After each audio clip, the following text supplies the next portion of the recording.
Hai semuanya, perkenalkan ini adalah sebuah channel baru yang entah mau bahas apa, tapi untuk video pertama ini kita akan membahas mengenai salah satu pesawat termahal di muka bumi dan pernah mengalami kecelakaan di tahun 2008 dan 2010. Ia adalah pesawat pembom siluman B-2 Spirit. Namun sebelum melanjutkan, bagi kalian yang menyukai video ini, jangan lupa untuk like, komen, dan juga subscribe.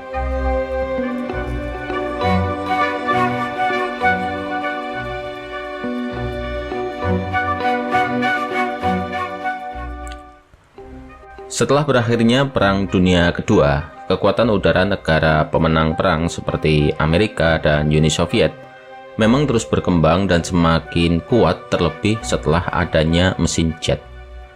Namun selepas Perang Dunia, bukannya damai, Amerika dan Uni Soviet ini justru malah saling bersaing hingga menciptakan Perang Dingin atau Cold War yang terjadi setelah Perang Dunia Kedua hingga tahun 1991. Kedua negara pun saling berlomba untuk menciptakan senjata terbaik yang bisa digunakan seandainya terjadi pecah perang. Akhirnya pada dekade tahun 1980-an, Amerika membuat pesawat pembom siluman dengan bentuk yang sangat futuristik tapi sangat mahal dengan nama B-2 Spirit. Pembuatan B-2 Spirit dimulai pada tahun 1979 lewat sebuah program bernama Advanced Technology Bomber atau disingkat ATB, di mana program ini dikerjakan secara sangat rahasia sekali. Setelah kontraknya dibuka, beberapa perusahaan lalu menawarkan desainnya hingga hanya menyisakan dua tim saja, yaitu tim Northrop dan Boeing serta Rockwell dan Lockheed, di mana masing-masing tim menerima kontrak untuk pengembangan lebih lanjut. Program milik Northrop lalu diberi nama kode sebagai Senior Ice dan tim Lockheed berkode Senior Big. Setelah melalui serangkaian pengujian pada tanggal 20 Oktober 1981, tim dari Northrop terpilih menjadi pemenang dan pesawatnya lalu diberi nama sebagai B-2 Spirit. B-2 Spirit pertama kali ditampilkan di depan publik pada tanggal 22 November 1988 di Palmdale, California, tempat di mana ia juga dirakit. Namun saat itu, para tamu yang hadir memang tidak diizinkan untuk melihat bagian belakang dari B-2. Tetapi meskipun proyek pesawat ini memiliki tingkat kerahasiaan yang tinggi, nyatanya masih ada saja yang nekat untuk menjual data dari B-2. Di mana pada tahun 1984 seorang karyawan Northrop bernama Thomas Kavanaugh ini ditangkap karena mencoba menjual informasi kepada musuh mereka, yaitu Uni Soviet. Akhirnya ia pun dijatuhi hukuman penjara seumur hidup dan dibebaskan bersyarat pada tahun 2001. Awalnya Amerika akan memproduksi sebanyak 132 pesawat B-2, namun jumlah itu akhirnya dikurangi menjadi 75 unit dan pada tahun 1990 jumlahnya disusutkan lagi menjadi 21 pesawat karena musuh utamanya saat itu yaitu Uni Soviet telah bubar. Memang pesawat ini dirancang untuk menjatuhkan bom nuklir di kawasan Uni Soviet jika sewaktu-waktu perang dingin pecah.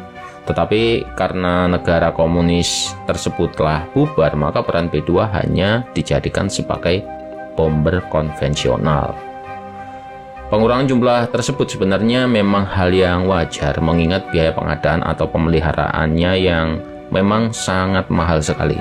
Bahkan biaya operasional B-2 termasuk yang termahal jika dibandingkan pesawat tempur lain yang dioperasikan oleh Angkatan Udara Amerika.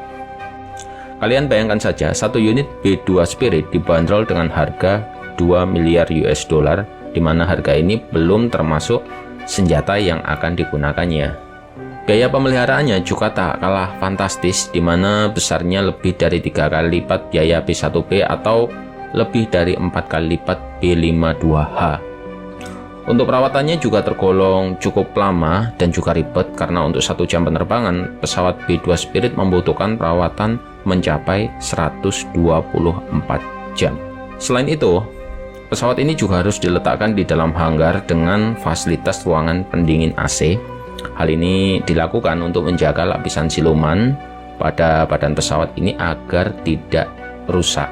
Karena seperti yang kita katakan tadi, jika B-2 memang dirancang dengan teknologi siluman agar pesawat ini dengan mudah bisa terbang di daerah musuh tanpa terlihat oleh radar. Tapi terlepas dari kecanggihan yang dimiliki serta harganya yang memang sangat mahal, pesawat ini ternyata juga hancur juga pada akhirnya.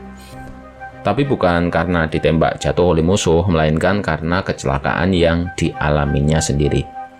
Tepatnya pada tanggal 23 Februari 2008 sekitar pukul 10:45 waktu setempat.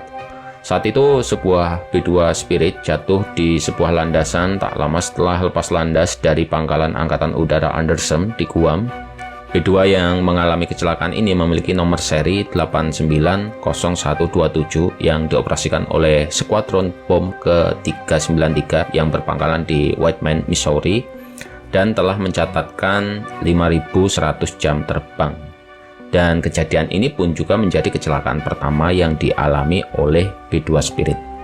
Saat itu, dua awak pesawat yaitu Mayor Ryan Lynx dan Kapten Justin Grave berusaha mengendalikan pesawat pembom ini. Tetapi mereka gagal melakukannya dan ketika salah satu ujung sayapnya menyentuh tanah, mereka memilih untuk melontarkan diri. Tapi beruntungnya kedua awak selamat dari kecelakaan itu meskipun pesawat mengalami kehancuran dan total kerugian diperkirakan mencapai 1,4 miliar US dollar atau setara dengan 1,69 miliar US dollar pada tahun 2020. Nah, dalam investigasi kecelakaan itu, temuan penyelidikan menyatakan bahwa B-2 yang jatuh terjadi setelah hujan lebat dan deras sehingga menyebabkan kelembapan di sensor data udara. Di mana dari data sensor ini digunakan untuk menghitung banyak faktor termasuk kecepatan udara dan juga ketinggian.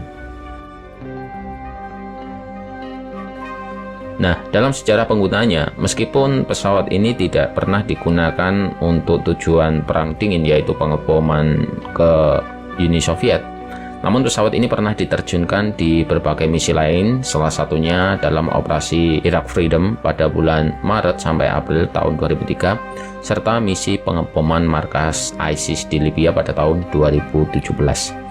Dan saat ini Amerika berencana memensiunkan seluruh pesawat B-2 Spirit, di mana calon pengganti B-2 Spirit adalah B-21 Raider. Diharapkan pesawat baru tersebut akan siap beroperasi pada tahun 2025.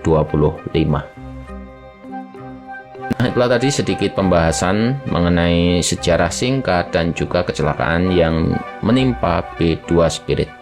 Sampai jumpa di video selanjutnya, atau kalian juga bisa request tentang video apa yang bisa kita bahas. Sampai jumpa.